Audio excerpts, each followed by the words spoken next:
Boker Tov, bonjour et bienvenue à notre étude du jeudi matin. Cette semaine, Parashat Yitro, les 10 commandements. On va essayer de revisiter cette paracha sous un angle un peu différent probablement. On va essayer de tourner un peu dans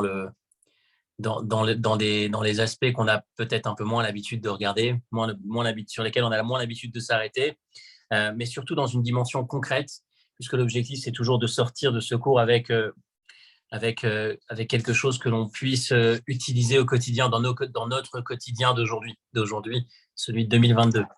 Je voudrais prendre avec vous un midrash que vous connaissez probablement, qu'on entend depuis qu'on est très jeune, qui est répété. C'est le moment où Dieu va donner la Torah. Le moment où Akadosh Baruch Hu donne la Torah au peuple juif. On sait que juste avant qu'il donne cette Torah, enfin pas le moment, pas la prononciation des 10 commandements, mais le moment où Moshe va monter chercher la Torah auprès d'Akadosh Baruch Hu, il va y avoir un affrontement entre Moshe Rabbeinu et les Malachim et les anges. Et je voudrais qu'on revisite un peu ce passage et qu'on se pose quelques questions. Puis ensuite, on va faire un parallèle on va enchaîner avec un sujet très concret, un sujet du quotidien, la Torah aujourd'hui. Donc on va commencer par la Torah au moment du don de la Torah, puis ensuite la Torah aujourd'hui, la Torah dans notre vie au quotidien. Et on va s'interroger, se poser plusieurs questions, puis arriver sur la réponse qui va à la fois nous permettre de comprendre la Torah avant et la Torah aujourd'hui. Donc voilà le plan, la structure, avec une implication, un sujet concret. Je vais partager avec vous le texte à l'écran, pour ceux qui le peuvent. Je sais qu'au volant, c'est un peu difficile, mais pour ceux qui ne sont pas au volant, qui sont posés devant un bureau, peut-être que vous arriverez à lire dans vos téléphones le texte des sources qu'on va aborder aujourd'hui. Ne quittez pas, le voilà. Donc, normalement, vous devriez la voir. On va dans la référence numéro 2. La référence numéro 2, elle est au milieu de la page. Hop là, peut-être que je vais pouvoir... peut-être qu'on peut voir comme ça. Non, il faut que je me mette en arrière. Bon. Je ne sais pas comment ça fonctionne, donc je m'y prends mal. On laisse tomber. Shabbat, au niveau du numéro 2, Shabbat Pechet, peut-être 88-89, le texte dans le Talmud qui traite du don de la Torah. Lorsque Moshe est monté pour récupérer la Torah, les anges se sont tournés vers Dieu et lui ont dit, Ribono shel olam, maître du monde, Mali Lodisha benenu, que fait-il un être humain, celui qui est né d'une maman, parmi nous? Amar lahen, il leur a répondu, les Kabel Torah, il est venu pour recevoir la Torah. Amro les Fanav, les anges se sont tournés vers Dieu et lui ont dit, Chamouda Gnuza Shegnuza Lecha, cette Torah, ce trésor que tu gardes déjà depuis 974 générations avant la création du monde, tu veux le donner à un être humain en chair et en sang. Je cite encore une fois les Vassar Vadam, Ma Enosh Titis Kerenu. Comment tu peux mentionner un homme pour partager ce trésor? C'est dans le ciel qu'il faut que tu donnes ta Torah. Amar Akadosh Baruch Hu et Moshe, Dieu s'est tourné vers Moshe, lui a dit, donne-leur une réponse, rends-leur une réponse. Amar les Fanav, il a répondu, Ribono shel olam, maître du monde, Mitiare Ani, j'ai peur. Shema Yisrefuni be'evel piyam, ils risquent de me brûler, de m'avaler avec le souffle de leur bouche. Amarlo, il a dit, Dieu répond à Moshe, Echos bekiseh chvodi, be'achzer lahem tshuva. Accroche-toi à mon siège et rends-leur une réponse. Amar les Fanav, alors Moshe a répondu aux anges à ce moment-là, Torah shatanoten li, la Torah que Dieu s'apprête à me donner, Maktivba. Qu'est-il écrit dans cette Torah? N'est-ce pas qu'il est écrit Anochi Hashem Elokecha asher hotzeticha me'eretz Mitzrayim, je suis l'Éternel ton Dieu qui t'a fait sortir d'Égypte. Est-ce que vous êtes descendu en Égypte? Est-ce que vous avez été esclave du Pharaon? Alors pourquoi est-ce que vous avez besoin de cette Torah? Donc voilà l'échange qui se passe entre Akadosh Baruch Hu et Moshe et les anges qui disent à Dieu, non, tu ne peux pas donner cette Torah aux hommes, et Moshe qui répond, mais je ne comprends pas, la Torah, elle ne vous correspond pas, elle ne parle pas de vos sujets, elle parle de nos problématiques à nous, êtres humains. Donc ce midrash, je pense que beaucoup le connaissent déjà, c'est un classique, on va dire, du moment du don de la Torah, mais je voudrais faire le lourd ce matin et m'arrêter sur les anomalies, les difficultés que ce midrash soulève. On va essayer de comprendre un peu l'attitude de ces anges. On imagine que les anges, par définition, sont des anges, avec les deux sens du terme. Des anges, des gens gentils, des personnages qui sont capables de partager un petit peu. Et là, on a l'impression qu'ils sont vraiment, en français, on dirait barre de fer. En hébreu, il y a une expression plus juste que barre de fer. Ils n'ont pas cette capacité, cette ouverture, cette générosité. Qu'est-ce qui se passe? Qu'est-ce qui t'empêche? Qu'est-ce qui vous empêche, les anges, de laisser la Torah aux êtres humains partager un petit peu? Elle est chez vous, elle est aussi chez les hommes. Pourquoi est-ce qu'ils s'opposent à ce que Moshe récupère la Torah? Qu'est-ce qu'il y a? Pourquoi est-ce qu'un ange, un ange qui est censé être cette créature à la perfection, cette créature qui représente en tout cas une certaine perfection, comment est-ce qu'il peut être aussi petit, aussi restreint de s'empêcher de laisser la Torah aux hommes? Et qu'est-ce qu'il y a si les hommes l'ont aussi? Vous l'avez, et les hommes l'ont aussi. Qu'est-ce qui dérangeait finalement chez ces anges? Notre première question. Mais notre deuxième question, toujours on va avoir 4 points pour alourdir la question, si vous voulez. Toujours cette question, cette même question. On connaît ce deuxième midrash que je pense que beaucoup connaissent, qui est celui du moment où, avant de donner la Torah, Dieu est parti voir les nations et a proposé la Torah à toutes les nations. Donc le premier peuple a dit, mais non, on ne peut pas. Qu'est-ce qu'il y a écrit dans cette Torah? Il y a écrit ne pas voler, mais on a besoin de voler, c'est dans notre culture. Le deuxième peuple a dit ne pas tuer, on ne peut pas. Enfin, chaque peuple a dit, qu'est-il écrit dans cette Torah? Et à chaque fois, il y avait l'un ou l'autre qui avait sa difficulté avec un des commandements. Et finalement, tout le monde a refusé la Torah jusqu'à ce qu'il passe devant le peuple juif. Et le peuple juif dit, accepte Naaseh Venishma, on ne cherche même pas à savoir ce qu'il y a dedans. On accepte, on verra, on étudiera, on comprendra par la suite. Voilà le midrash que vous devez probablement connaître. Ce midrash nous laisse bien entendre que la Torah devait passer, avant d'arriver au peuple juif, parmi les nations, chez les nations. Et on n'a pas vu un soulèvement des anges qui se soulèvent et qui disent « Mais non, on ne peut pas imaginer, la Torah aux nations, la Torah doit rester chez nous. » Pourquoi est-ce que c'est maintenant que vous vous réveillez, les anges? Pourquoi juste lorsque Moshe vient récupérer la Torah, c'est là où ça vous pose un problème? Et troisième point, toujours dans la continuité, mais des siècles auparavant, on remonte à Abraham, nos patriarches. On remonte à l'Égypte, le début de l'Égypte, la terre de Goshen, Yaakov qui descend en Égypte, même plus haut, Abraham, le premier des 3 patriarches. On dit qu'il étudiait la Torah. La Torah a été déjà étudiée avant et on n'a jamais vu un soulèvement des anges.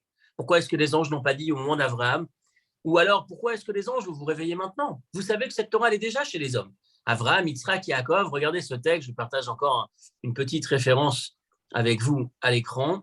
Le texte un petit peu plus bas, un peu en dessous tout à l'heure, Bereshit Chavav, donc c'est la suite de la référence numéro 2, le dernier quart de la page. Ekev Asher Shama Avraham Bekoli. Lorsque Dieu parle de la grandeur d'Avraham, il dit Avraham qui a écouté ma voix, Vaishmor Mishmarti. Mishmarti, vous l'avez en gras, mitzvotai, chukotai, vetorotai. Avraham, respecté. Mishmarti, observer ma garde, je ne sais pas si c'est la traduction la plus précise, mais en tout cas, ça ressemble à ça. Mitzvotai, chukotai, vetorotai, mes commandements, mes règles, mes principes et mes lois. Qu'est-ce que c'est? Rashi explique Mishmotai, gzerot. Les décrets que les chachamim ont mis en place, c'est ça, c'est ma garde. Les éléments qui gardent, qui protègent la Torah, Abraham les respectait déjà. Donc, par exemple. Ça va, le Zinkou? Comment ça va? Pardon? Tu vas bien? Pardon, excusez-moi. Est-ce que quelqu'un peut couper le son? Je n'écoute pas. Merci.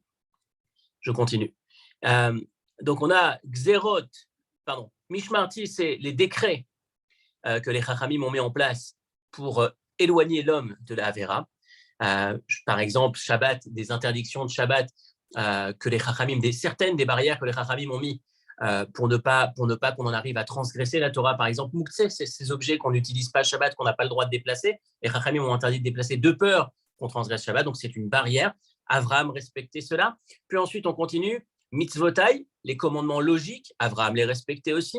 Par exemple, ne pas voler, ne pas tuer, etc. Chukotai, les règles qui ne sont pas rationnelles, comme par exemple ne pas mélanger. Je cite, il n'y a pas ici non, il ne cite pas ici le lait et la viande, mais il parle de ne pas manger du cochon ou ne pas mettre du lin un vêtement à base de lin et de laine, etc. Des éléments qui n'ont pas de base rationnelle, complètement logique. Et enfin, Torotai, même la loi orale, la loi que Moshe va recevoir du Sinaï,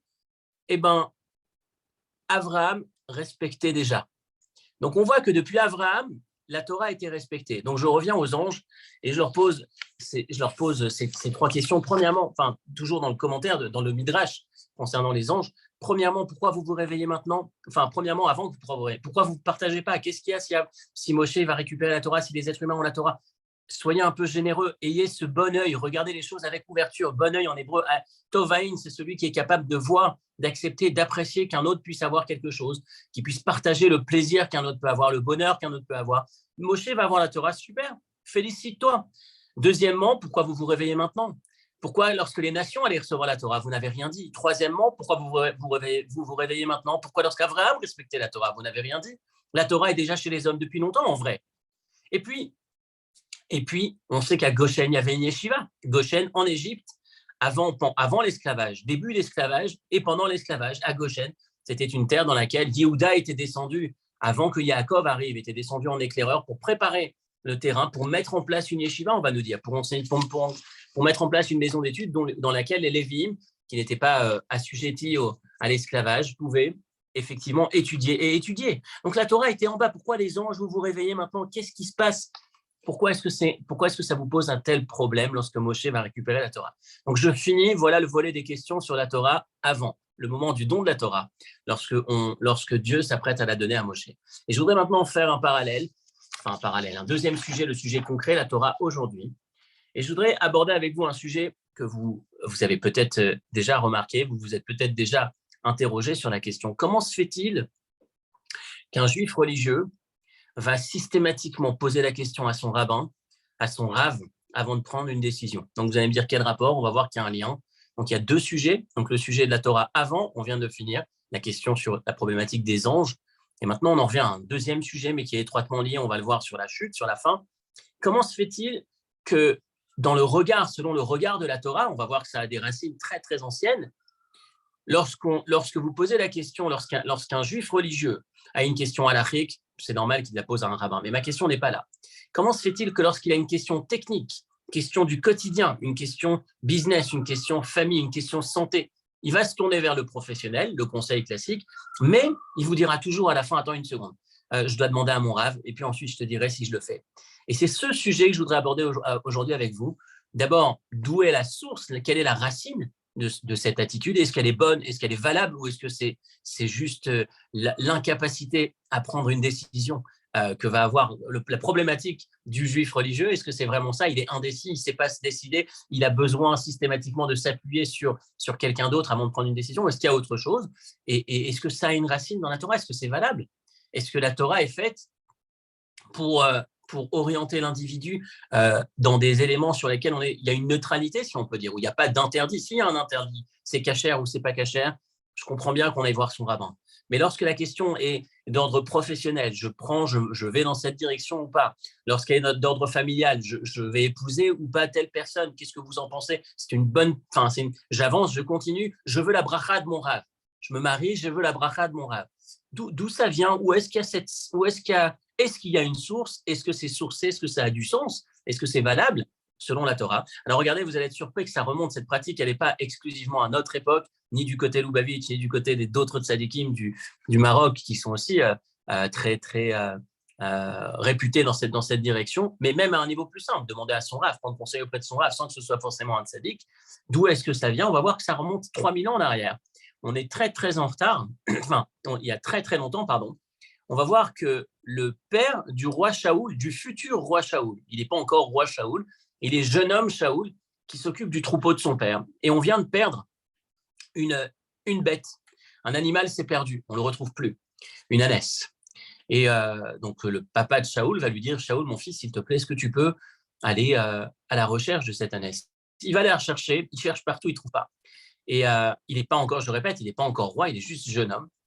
Et à ce moment-là, il ne sait pas quoi faire. Et il va utiliser la piste suivante. Prenez le texte, cette fois-ci, la première référence que je vais partager avec vous, la première du texte, tout en haut, la référence numéro 1. Shmuel Aleph Tet. Vatovad na ha'atonot les kaish, les kish avi Shaoul.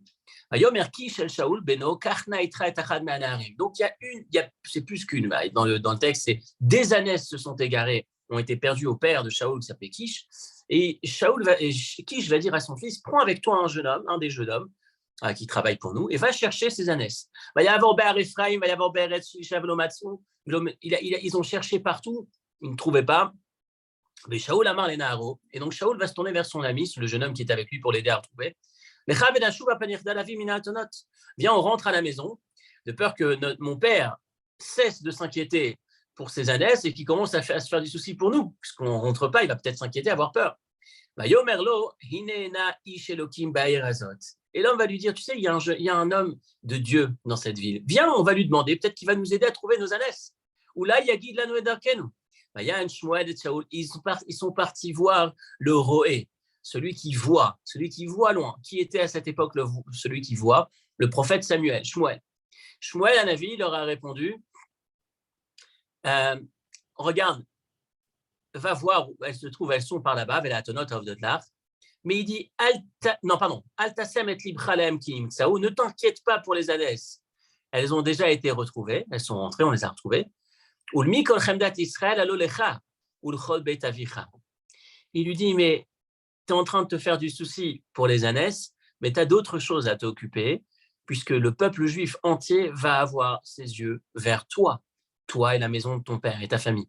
Pourquoi ? Puisque tu n'as pas été désigné à t'occuper d'ânesse, mais à t'occuper du peuple juif, et Shaoul sera le premier roi d'Israël, le roi du peuple juif, premier roi. Donc, Shaoul va voir un rabbin, en l'occurrence à l'époque c'était Shmuel, le prophète, il lui dit, j'ai un problème, je ne trouve pas mes ânesses. Est-ce que tu as une idée où est-ce qu'elles peuvent être ? Donc on est sur un sujet simplement matériel, et on voit que cette tradition, cette racine existe. Enfin, cette tradition a ses racines à cette époque. Ils vont voir un rabbin, ils vont voir un prophète. Donc on s'aperçoit que ce n'est pas juste quelque chose d'aujourd'hui, mais c'est déjà bien ancien. Et je vais aller un peu plus loin, vous allez voir la Mishnah, donc le texte suivant, celui qui suit celui qu'on vient d'étudier à l'instant. Avot, premier chapitre, 6e Mishnah. Rabbi Yoshua ben Perachia Omer, Aselech harav ukne lecha chaver. Rabbi Yoshua ben Perachia nous dit, et fais-toi un rav, fais-toi un maître et achète-toi un ami. Et la Mishnah, 9 Mishnayot plus tard, la 16e Mishnah, 10 Mishnayot plus tard, la 16e Mishnah, Rabban Gamliel Aya Omer, Aselech harav, il répète la question. Et pas, il répète l'enseignement. Aselech harav, fais pour toi un maître, Veistalek minasafek, éloigne-toi du doute, Ve'altarbe laser ou madout, et arrête de prélever ton maaser approximativement. Et, pardon, dans ce texte, vous voyez, il y a déjà la question d'interrogation, pourquoi 2 fois le même enseignement ? Celui qui compile la Mishnah, il aurait pu tout à fait ne pas répéter l'enseignement, et surtout à une telle proximité, tu viens de la mettre 10 Mishnayot plus tôt, pourquoi 2 fois fais-toi un maître ? Et le commentaire va nous dire, le premier c'est fais-toi un maître, et pose-lui tes questions, reste pas dans le doute quand tu ne sais pas comment prélever ton maaser ou tes autres questions à l'Afrique, pose la question à un rav, tu auras une bonne réponse. Le deuxième, c'est le même lorsqu'il ne s'agit pas de poser des questions à l'Afrique. Mais fais-toi un maître et achète-toi un ami. Un maître et un ami pour avoir une direction. Un maître pour poser tes questions dans la vie, pour savoir où tu vas. Et le commentaire va un peu plus loin et et surprenant, je dirais. Continuer le texte. Le texte va dire ici, Bet Abrira la mairie. Dans le haut de la page, on est entre le fin du premier tiers et le milieu, au milieu de la ligne. Afilu chacham sheba chachamim. Même un grand rabbin, un grand maître, un grand sage. Raoul sheyasim neatzmo eze chacham, il faut qu'il trouve un maître, un autre sage, qui soit sa boussole quelque part. Ou même s'il ne trouve pas un maître aussi grand que lui, il y a Selo Adon Michelemata et Meno qui prennent un maître, quelqu'un peut-être inférieur à lui. Qui a Adam Afilu Chacham Sheba Chachamim Menoro et Benyane Atzmo Mashireu Zulato, parce qu'on a besoin, même peu importe qui on est, on a besoin d'avoir un regard extérieur. On est biaisé, on en a beaucoup parlé il y a quelques années de ce sujet, il y a 2 ans. Et donc, on a besoin d'avoir ce maître, peu importe s'il est au-dessus ou en dessous, mais quelqu'un qui nous éclaire les yeux. Donc, on voit que la Mishnah insiste là-dessus. Et enfin, dernier élément dans cette réflexion, la 3e partie du texte qui est devant. Asher Hiye, El Hashofet Asher Hiye Bayamim Hahem. La Gemara dans le traité Rosh Hashanah, à la page 25, va nous dire pourquoi est-ce que le verset dit lorsque tu as un problème, tu iras voir le juge qui est à ton époque. La Gemara se pose la question, le Talmud se pose la question, bien évidemment que tu n'iras pas voir le juge qui ne vit pas à ton époque. Pourquoi tu as besoin de préciser le juge qui est à ton époque ? Tu ne vas pas aller voir celui qui est mort ou celui qui n'est pas encore né. Tu vas celui qui est à ton époque. Et la Gemara répond parce que le juge qui vit dans ton époque, dans ta génération, il est le juge vers lequel il faut te tourner. Il est équivalent à Moshe dans sa génération, à Aaron dans sa génération. Ne crois pas que dans ta génération, mince, il n'y a plus. Si c'était un Moshe ou un Aaron, je l'écouterais. Mais maintenant, ce n'est pas un Moshe et un Aaron. Ce n'est pas des gens d'un certain niveau. Il n'y a personne à qui je peux me fier. Non, la Torah te dit, tu vas voir, tu te tourneras vers le juge, vers le maître qui vit dans ton époque, qui vit dans ton temps, dans ton espace-temps, si on peut dire. Donc, quelque part, on a ici dans cet enseignement, dans ce texte, les racines d'avoir un maître qui soit au-dessus ou en dessous et de le considérer, d'aller se tourner vers lui, même dans des sujets classiques. Et je pose la question, je m'interroge, pourquoi c'est tellement important ? Pourquoi la Torah attache une importance pareille ? Pourquoi on voit que depuis Shaoul, on le fait ? qu'est-ce qui se cache derrière cet enseignement. Donc, on a deux sujets aujourd'hui. Le premier sujet dans l'ordre, c'est la paracha, la Torah qui a été donnée cette semaine. On a les 10 commandements, on a le don de la Torah dans la paracha de la semaine, et on a donc ce midrash qui nous dit que Moshe Nagbara, donc, qui nous raconte dans le traité Shabbat à la page 89, que Moshe a eu cet échange avec les anges, et on s'interroge sur l'attitude des anges. Comment se fait-il qu'ils veuillent à tout prix garder la Torah et qu'ils ne sont pas capables de partager, surtout que, et ensuite on a ajouté les 3 éléments suivants, surtout que la Torah a été proposée aux nations, surtout que la Torah était déjà présente depuis Abraham, surtout que la Torah était, il y avait une yeshiva à Goshen. Pourquoi tu te réveilles maintenant? Pourquoi vous n'acceptez pas? Et on a fait on est passé à un autre sujet, le sujet de l'attitude du juif religieux à systématiquement consulter son rave, l'importance de consulter un rave, se tourner vers un rave dans toutes les directions, dans tous les sujets de sa vie, pas exclusivement les sujets religieux. On a vu les racines dans la Torah, la Mishnah qui fait cette répétition 2 fois et un maître dans la Torah, mais un maître dans tes décisions en général. D'où est-ce que ça vient? Quel est le sens? Qu'est-ce qui se cache derrière? Pourquoi? Surtout quand c'est un maître qui n'est pas ni Moshe ni Aaron, un maître de ma génération, un contemporain, un collègue, et parfois même quelqu'un d'inférieur. Est-ce qu'on peut dire qu'aujourd'hui, on a suffisamment d'individus, de maîtres qui soient à la hauteur pour répondre à nos questions, à ce point, pour être suivis, pour les suivre dans tous les chemins de notre vie? Est-ce que c'est valable? Qu'est-ce qui se cache? Qu'est-ce qui donne cette importance à ces maîtres? Donc voilà la fin des questions. On termine avec une petite dernière qui va ouvrir la voie vers la réponse. La question du Mishkan. À partir des semaines suivantes, pas la prochaine, mais celle d'après, on va construire le Mishkan. Le peuple juif va fabriquer un temple, un tabernacle pour Akadosh Baruch Hu, pour Dieu. Et là, on va s'interroger sur la nécessité d'un temple. Est-ce que Dieu, qui est si grand, a-t-il besoin? Pourquoi est-ce qu'il a besoin qu'on crée pour lui une maison, une petite demeure finalement? Alors regardez ce que le Midrash va nous dire. Je partage à nouveau le texte avec vous. Je pense que c'est là, ne quittez pas.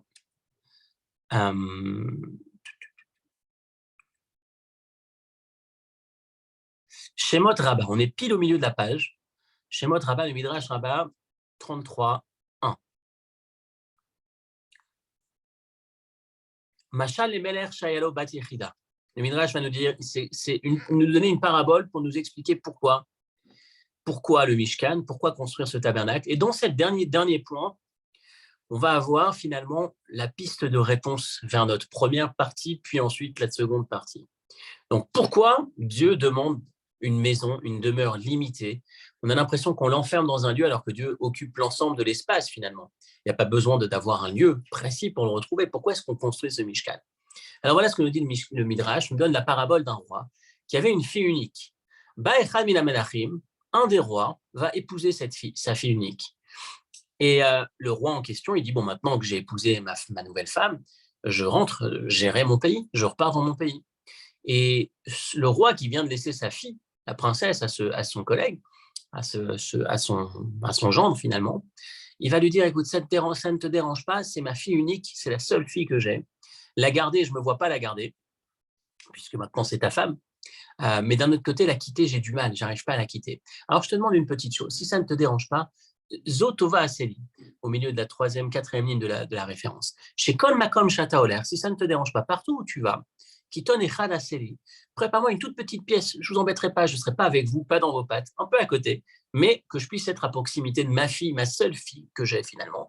Et ce petit endroit, Shadour Etzlechem Sheni Achon Eneachet Beti, je ne peux pas laisser Beti, je peux pas laisser ma fille, il faut que je sois à côté d'elle, mais en même temps, voilà, que je puisse avoir cette indépendance et que je vous laisse votre indépendance. Juste une petite pièce qui vous accompagne, que je puisse être à proximité.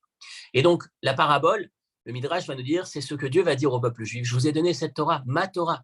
La quitter, je ne peux pas la quitter. Mais maintenant que je vous l'ai donnée, je ne peux pas la reprendre.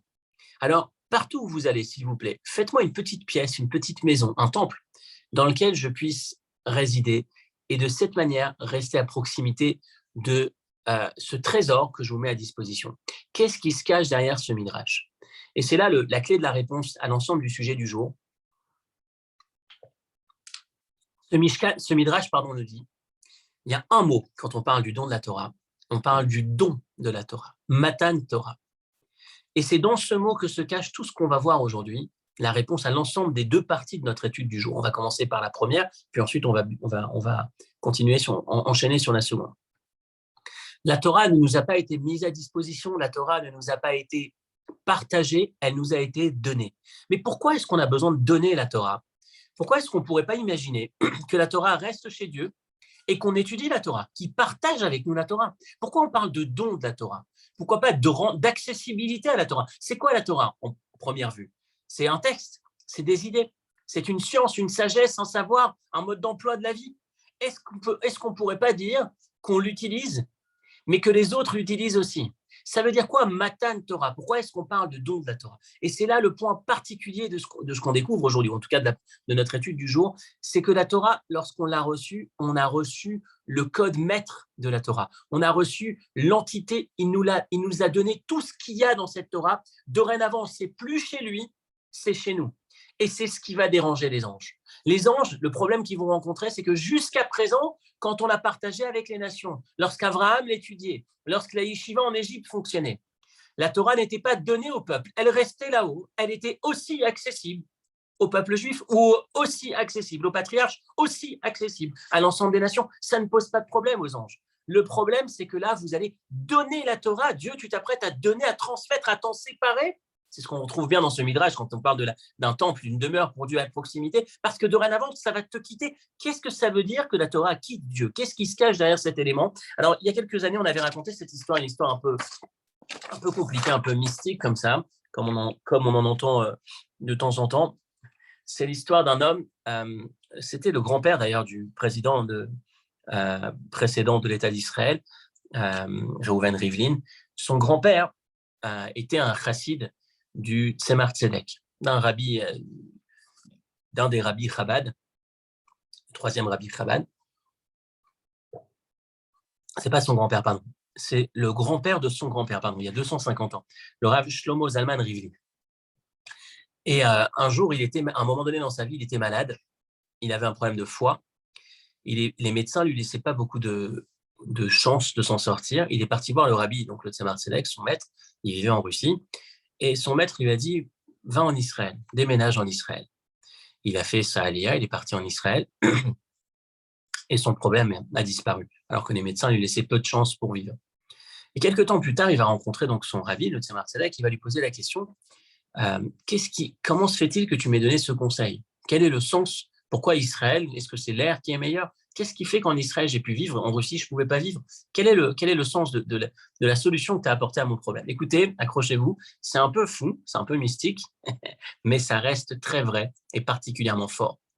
Il lui a dit parce que dans le Shulchan Aruch, dans le code de loi de la Torah, il y a une discussion entre les décisionnaires, entre le Rama et le Beth Yosef, les deux auteurs du Shulchan Aruch, si on peut dire. Enfin, il n'y a qu'un seul auteur, c'est Rabbi Yosef Karo, mais il y a ce qu'on appelle le Rama, les annotations, les compléments, ou en tout cas la vision ashkénaze de la halakha.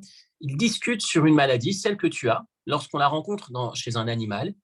Est-ce que cet animal est cachère ou alors taref? Taref, c'est-à-dire, est-ce qu'il peut vivre avec cette maladie ou est-ce qu'il va forcément mourir dans l'année? Dans quel cas, s'il n'est pas viable, s'il ne peut pas durer, s'il est malade à ce point, il n'est plus cachère. Même s'il est abattu convenablement, ça s'appelle un animal taref non cachère. Donc, il y a une discussion, est-ce que cet animal est cachère ou pas? Rabbi Yosef Karo dit que c'est cachère. Le Rama dit que ce n'est pas cachère. Autrement dit, le Rama pense qu'on ne peut pas vivre avec cette maladie longtemps, on va forcément mourir, l'animal va forcément mourir.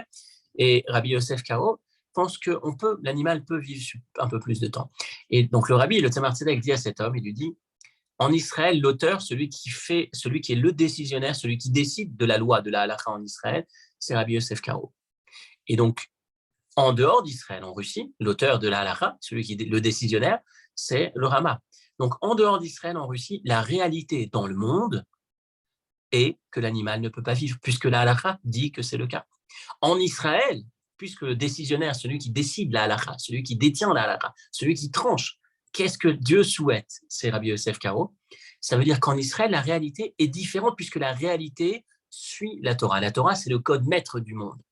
Et donc, la réalité du monde suit ce qui est écrit dans la Torah. Je vous ai expliqué, je vous ai dit en introduction que c'était un peu limite, c'était un peu fort, on va dire, mais c'est cette idée qui se cache derrière le nom de la Torah. Dieu a donné aux Chachamim les codes, le moyen de décoder la halakha, le moyen de développer quelle est la volonté de Dieu. Et par conséquent, le mécanisme de fonctionnement du monde, puisque la Torah, c'est ce qui dirige, c'est ce qui permet au monde d'exister. Vous connaissez probablement l'illustration de cette règle. Pardon. Dans l'histoire du Talmud, avec Rabbi Yehoshua, je crois que c'était, je recherche simplement le nom, Rabbi Eliezer ben Orkonous et Rabbi Yehoshua qui discutaient sur un certain sujet, un four, Tanour Achnaï, un four, est-ce qu'il peut devenir impur ou pas? Peu importe la règle, la question était deux avis. Et, pardon, la majorité pensait une chose et Rabbi Eliezer pensait autre chose. Et Rabbi Eliezer a dit, pour vous montrer que j'ai raison, si j'ai tort, que la source d'eau s'arrête de couler. Et la source d'eau s'est arrêtée de couler. Les Chachamim m'ont dit, on ne change pas, on suit la majorité. Il a dit, je vous dis que j'ai raison. Et si j'ai tort, que cet arbre, que ce caroubier puisse tomber, ou quelque chose comme ça, enfin, je sais pas, j'essaie de retrouver rapidement. Si j'ai le texte que je peux partager avec vous, non, je ne l'ai pas pour partager avec vous, mais que cet arbre soit déraciné. Et l'arbre a été déraciné. Les Chachamim ne l'ont pas suivi malgré tout. Puis ensuite, la fin de l'histoire, c'est qu'il y a une voix du ciel qui va sortir et qui va dire que j'ai raison. Et il y a cette voix du ciel qui est sortie et qui a dit arrêtez de vous disputer, arrêtez d'être en désaccord avec lui, il a raison. Et les Chachamim ont dit la Torah n'est pas dans le ciel, la Torah nous a été donnée, dans la Torah c'est écrit tu devras suivre l'avis de la majorité, c'est la majorité, on ne suit pas ce que tu viens de dire. Et la halakha a été tranchée contre ce qu'on venait d'entendre du ciel. Et quelques temps plus tard, un maître va rencontrer Eliyahu Hanavi et lui dit qu'est-ce qu'il fait Dieu là-haut à ce moment-là, en ce moment? Et il lui dit Dieu est en train de sourire et de dire mes enfants m'ont vaincu. Ils m'ont vaincu, ils ont gagné.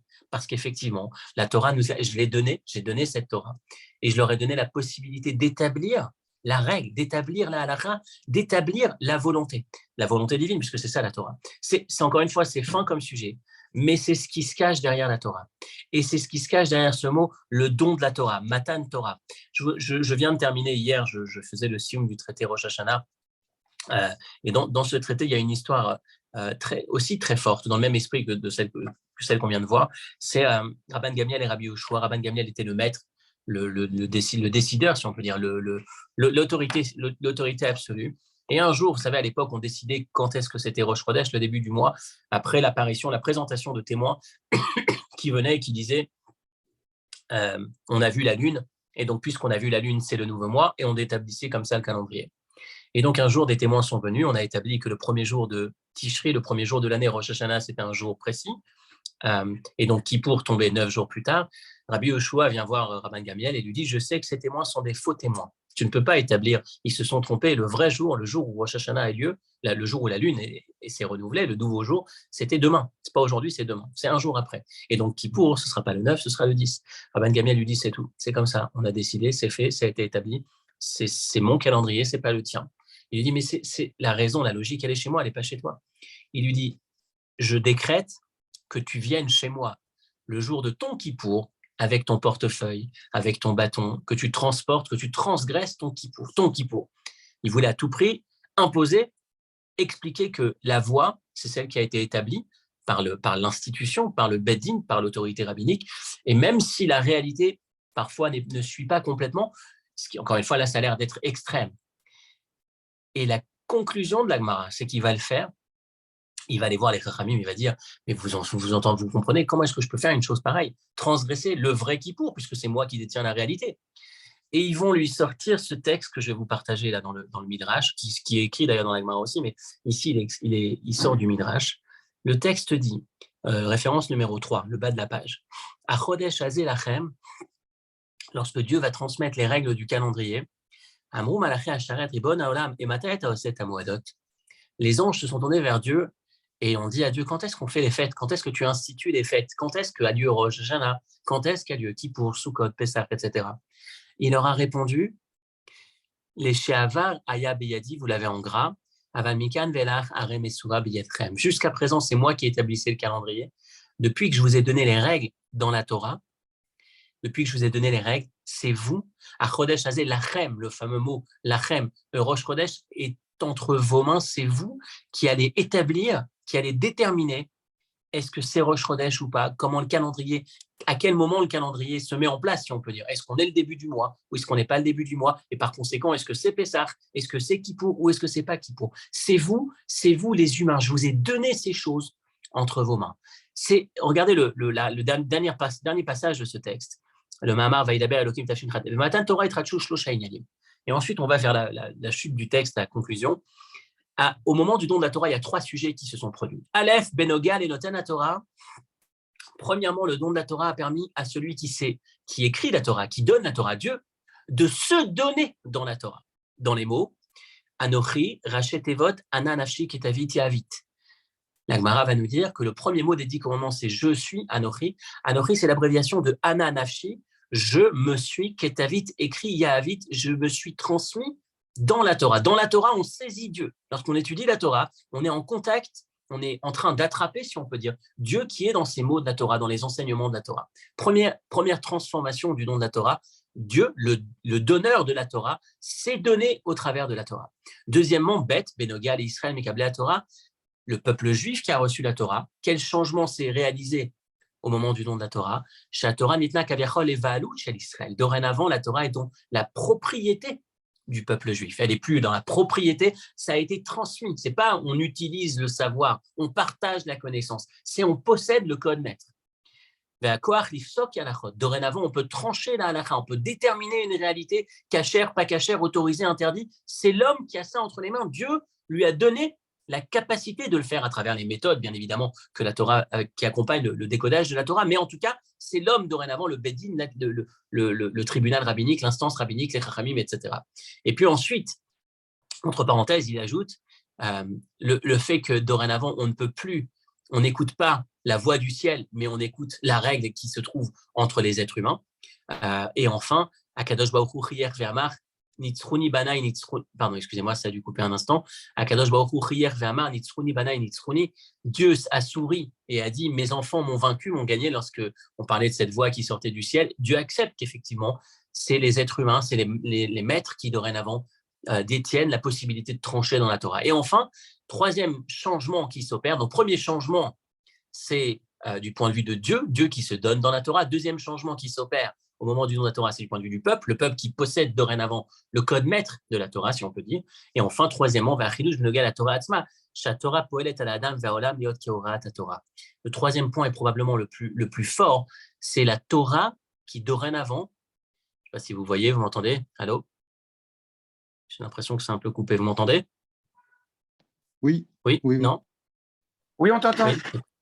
Parfait, super. J'ai peut-être une connexion un peu moins bonne. La Torah elle-même qui dorénavant tranche et détermine la réalité sur Terre, la réalité dans le monde. Et c'est cette idée. Donc on a fini avec la partie, on a fini avec la partie des anges. Qu'est-ce qui dérangeait les anges? Que la Torah soit transmise, soit donnée, et pas simplement utilisée, étudiée. Et maintenant, on arrive à cette dernière partie, la partie du maître. Quel est le rôle du maître? Quelle est la particularité du maître? Premièrement, un homme qui étudie la Torah, et rappelez-vous ce qu'on disait, lorsqu'un homme étudie la Torah, il détient, il étudie, il possède le code de la création. Rappelez-vous, un dernier exemple de la Torah, puis ensuite on va vers la chute. Dans l'histoire de Korach, lorsque Moshe a toute une bande, toute une révolte qui se met en place au travers de Korach et de sa bande et de ses amis, à un moment donné, Moshe va dire à Korach, vous savez quoi? On va chacun offrir des encens, des kétorettes, et demain matin, Dieu va dire qui est-ce qu'il a choisi. Pardon. On verra quels sont les encens qui fonctionneront, mais attention, vous jouez avec le feu, parce que si vous faites ces encens alors que vous n'étiez pas emmené à les faire, vous n'avez pas le droit de le faire, vous n'avez pas été choisi, c'est dangereux. Et on s'arrête sur cette image, on se pose la question, Moshe, Dieu t'a pas dit de faire ce test. Jamais Dieu t'a dit, viens, on va tester, teste-les avec les encens. Tu as sorti ça de ta tête. Et la réponse qu'il nous a donnée, c'est Tzadik Gozer, une expression qui vient de là, mais qui va bien au-delà.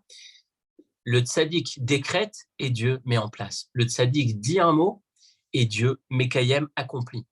Moshe Rabbeinu est en train de dire à Korach, j'ai pas besoin de lui demander à Dieu. Je le dis, Dieu va le faire. Cette force, la force de la Torah finalement, la force de pouvoir modifier, puisque le monde suit la Torah. Le monde est la conséquence de la Torah. Le fait de pouvoir modifier le fonctionnement du monde au travers de la Torah. Ça, c'est ce qui s'est produit, c'est ce qui s'est opéré. Un des éléments qui s'est passé, c'est le troisième point que je citais tout à l'heure, dans les changements, dans les modifications, dans les bénéfices du moment du don de la Torah qu'on célèbre, qu'on lit dans la paracha de cette semaine. Et donc, c'est cette idée qui se produit finalement, pardon, cette idée qui se produit au travers de la Torah est valable pour n'importe quel homme qui étudie la Torah, n'importe quel maître. Alors vous allez me dire, mais quand même, de nos jours, est-ce que vraiment on a des maîtres qui vont ce niveau, le niveau que les maîtres précédents avaient, les grands rabbanim, les grands tzadikim d'avant, est-ce que se tourner vers un jeune rab, un ami ou quelque chose comme ça, qui connaît à peine un peu plus que moi, est-ce que c'est valable? Alors il y a effectivement plusieurs choses qu'il nous faut se rappeler. Premièrement, un homme qui étudie la Torah, d'un point de vue, on va dire, plus ou moins basique, c'est quelqu'un qui a un cerveau qui résonne avec des raisonnements de Torah. Et donc, le conseil qu'il va vous donner, le fameux Asel Harav, fais-toi un maître et pour toi un maître, pose des questions dans l'ensemble des sujets de ta vie. Essaye d'être orienté, ne pas simplement être biaisé par ta seule propre analyse, mais être capable d'avoir un regard extérieur. Premièrement, le fait d'étudier la Torah, ça permet à l'homme qui étudie la Torah d'avoir un regard différent, influencé avec un peu plus de finesse par tous ces enseignements qu'il étudie dans la Torah. Mais deuxièmement, n'oubliez pas qu'un homme qui étudie la Torah, il est transformé spirituellement. Plus il étudie la Torah, rappelez-vous, un moment d'étude de Torah, c'est un moment qui nous permet de vivre une expérience hors du commun. On se connecte avec Dieu. On possède, entre guillemets, lorsqu'on enregistre un enseignement de la Torah, lorsqu'on capte un enseignement de la Torah, ce qu'on possède dans notre cerveau, c'est un morceau du Créateur, un morceau d'un raisonnement divin. Et donc, petit à petit, l'individu, son cerveau, sa tête est spirituellement, si on peut dire, transformé, en tout cas élevé. Et donc, l'intérêt de se tourner vers un rave, même à notre époque, même si effectivement, c'est plus le grand rave, le tzaddik, celui qui mérite, celui qui avait effectivement un talent ou des qualités extraordinaires qu'on aurait pu voir dans les générations précédentes, à partir du moment où on est face à quelqu'un qui consacre du temps à la Torah, premièrement, il a une analyse qui est un peu plus fine, qui est orientée par tout ce qu'il a étudié. Et deuxièmement, il a aussi ce changement qui s'opère et cette aide du ciel qui va se manifester au travers de cet homme qui passe son temps ou qui investit de son temps dans l'étude de la Torah. Donc, on a refermé la boucle, on a essayé de conclure sur l'ensemble des sujets, la partie des anges, pourquoi est-ce qu'ils s'y opposaient, et la partie de nous, aujourd'hui, la Torah, aujourd'hui, pourquoi est-ce qu'on doit se rapprocher d'un maître, pourquoi est-ce qu'on doit essayer d'avoir un maître. Encore une fois, tout en étant conscient qu'un rave aujourd'hui, c'est pas un saint, comme n'importe quel individu, ça reste un être humain. Un être humain, il a forcément, parfois on peut tomber sur des travers qu'on ne connaissait pas, qu'on n'avait pas vu, et donc à un moment donné, il faut savoir aussi avoir cette distance, se rappeler qu'un rave, ça reste un être humain. Et parfois, il peut y avoir des dérapages qui ont pu se produire. Et en même temps, vous allez me dire, et c'est peut-être le dernier point, l'intérêt de la Mishnah qui nous dit « Asel Echarav, fais-toi pour toi un maître ». Et pas simplement suis des cours des maîtres. Vous savez, à l'époque d'Internet, aujourd'hui, on a simplement des cours des maîtres. On peut se faire sa propre yeshiva en prenant simplement... en prenant l'enseignement qui nous plaît à droite ou qui nous plaît à gauche. Ce n'est pas exactement ça ce que la Mishnah nous dit, même si ça peut être intéressant d'avoir accès à la connaissance et d'étudier la Torah de cette manière. Mais rappelez-vous, le mot de la Mishnah, c'est Asel Echa Rav. Il y a effectivement différents rabbanim, avec différentes façons de voir les choses, avec parfois différentes orientations, avec parfois différentes réponses. Pour la vie de tous les jours, je parle. La Torah, ça reste la Torah. Quand c'est une question à halakhique, c'est cachère ou pas cachère, normalement, on va trouver une réponse. Mais lorsque c'est une question, même si là aussi, il y a parfois des différents avis. Mais c'est là le sens de la Mishnah. C'est aussi là le sens de la Mishnah. C'est les Harav. Et pour toi, un maître, celui qui sera pour toi, celui qui correspondra, par lequel Dieu enverra, si on peut dire, l'aide du ciel, la bracha qui se manifestera, en n'oubliant pas que la Torah, c'est cette Torah qui dirige le monde. La Torah, c'est cette Torah que cette personne étudie et qui influence sur la réalité du monde et duquel je vais recevoir le conseil, l'orientation, le mot qui va me permettre justement de sortir simplement de ma petite tête et d'aller vers pas simplement un mot un peu plus objectif, mais un mot objectif d'une personne qui a cette présence divine peut-être un peu plus manifestée en lui parce qu'il consacre du temps à l'étude et parce qu'il est imprégné de cette étude de la Torah. Et c'est aussi probablement au travers de lui qu'Akadosh Baruch Hu souhaitera transmettre l'information et transmettre la bracha véritablement. Lorsqu'on cherche la bracha d'un rave pour un mariage, par exemple, c'est parce qu'il y a aussi, on imagine, selon les textes qu'on vient de voir, qu'Akadosh Baruch Hu choisit ce moyen, ce vecteur, si on peut dire, pour transmettre la bracha, parce qu'il s'investit dans la Torah, parce qu'il étudie la Torah, parce qu'il consacre la majeure partie ou une grande partie de son temps dans la Torah. Akadosh Baruch Hu va utiliser, si on peut dire, ce canal pour que la bracha puisse se manifester sur nous lorsqu'on en a besoin. Voilà pour notre étude du jour. Shabbat Shalom, qu'on puisse cette semaine écouter la paracha et recevoir la Torah, lire la paracha dans laquelle on reçoit la Torah avec ce regard différent, ce regard supplémentaire, cette touche supplémentaire, pas simplement les enseignements de la Torah qu'on a reçus, mais le code maître de la Torah, ce code maître qui influe sur le monde, qui influe sur moi et qui influe sur mon maître lorsque je me choisis un maître, pour qu'il puisse être celui qui va me donner la parole divine au bon moment pour prendre la bonne décision. Shabbat Shalom. Shabbat Shalom. Merci.